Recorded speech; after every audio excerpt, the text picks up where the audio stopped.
கடலுக்குள் கொண்டு அமுக்கப்பட்டது மாண்புக அம்மாளால் எந்திரிக்க முடியல.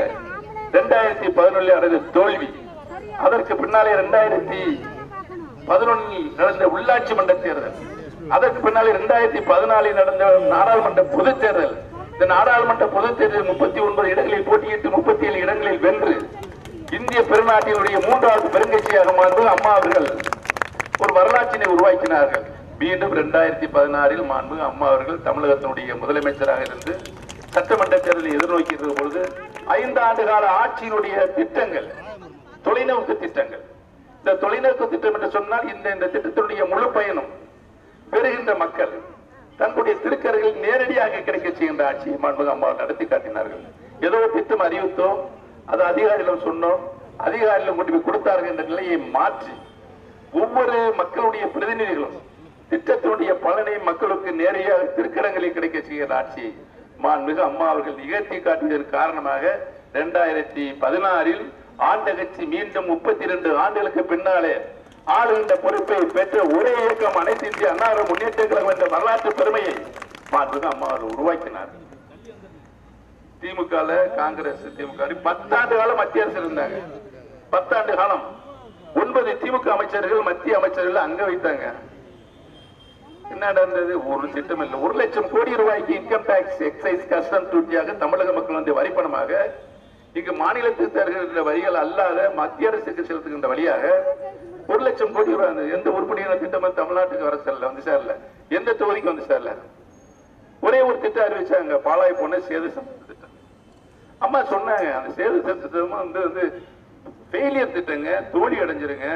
நீங்க கால்வாயை வந்து கடலுக்குள்ள வந்து ஆழப்படுத்துறதுக்காண்டி மணலை எடுத்துக்கிட்டே இருந்தால் அந்த பகுதியில் இருக்கின்ற இயற்கை சூழல் மணல் நகரும் தன்மையில் இருக்கிறது.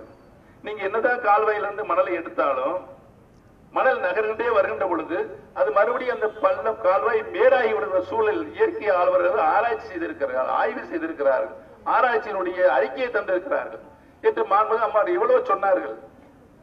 பிடிவாதமாக இருந்த டிஆர் பாலு, அதன் விளைவு 40,000 கோடி ரூபாயை கொண்டு என் கடலுக்குள்ள போட்டாங்க. கடலுக்குள்ள போட்டாங்களா அதை யார் வீட்டில் போட்டாங்களா தெரியல, அது அப்படியே போச்சு. அம்மா சொன்ன மாதிரி என்னங்க, இது வந்து திமுகவுடைய 10 ஆண்டு கால சாதனை. மக்கள் வெறுப்பில் இருந்தார்கள், எதுவும் செய்யல. காவிரி பிரச்சனை நம்மளுடைய ஜீவாதார பிரச்சனை. இந்த உலகம் உருவான காலத்திலிருந்து காவிரி ஆறு கர்நாடகத்தில் உற்பத்தி ஆகி தமிழகத்தை வந்து சேருகிறது. எந்த தடங்களும் இல்ல. 1972 கர்நாடக அரசு 4 அணைகளை கட்ட முற்பட்டது. பலத்தை எதிர்ப்பு தமிழகத்தில் வழக்கு உச்ச நீதிமன்றம் சென்றது. அந்த நேரத்தில் திமுக திரு கருணாநிதி இங்கே 1972 முதலமைச்சர், இவர் போய் கூலா போய் உச்ச நீதிமன்றத்தில் கர்நாடக அணை கட்டளைகளுக்கு ஆட்சேபனை இல்லை என்று சொல்லிட்டு வந்தார். கர்நாடகா மலமலன்னு அணை கட்டினாங்க, வர்ற தண்ணி நம்மளுக்கு குறைஞ்சு. இந்த பிரச்சனையை தீர்ப்பதற்கு காவிரி நடுவர் மன்றம் நிறுவப்பட்டு 17 ஆண்டுகள் கழிச்சு இந்த காவிரி நடுவர் மன்றத்தினுடைய இறுதி தீர்ப்பு வருது. இறுதி தீர்ப்பு வந்தவுடனே அதுக்கு அரசாணை வேணும், மத்திய அரசினுடைய அரசாணை வேண்டும். அரசாணையில் கெஜெட்டில் வெளிவந்தால்தான் காவிரி நடுவர் மன்றத்தினுடைய இறுதி தீர்ப்பு அதிகாரம் உள்ளதாக இருக்கும்.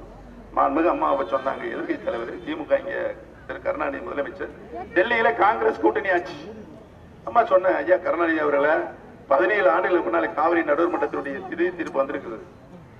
அங்கு காவிரி தஞ்சை தரணியில் அவர்கள் சேற்றில் கை வைத்தால் தான் நாம் சோற்றில் கை வைக்க முடியும் என்று மாண்புமிகு அம்மா அவர்கள் சொன்னார்கள். தமிழகத்திற்கே உணவு அளிக்கக்கூடிய டெல்டா பாலைவனமாகிவிடும். ஆகவே நீங்கள் நினைத்தால் 24 நேரத்தில் காங்கிரஸ் கூட்டணி ஆட்சி, மத்திய ஆட்சி அரசாணை பெற்றுத்தர முடியும், உடனே செய்யுங்கள் என்று சொன்னார்கள்.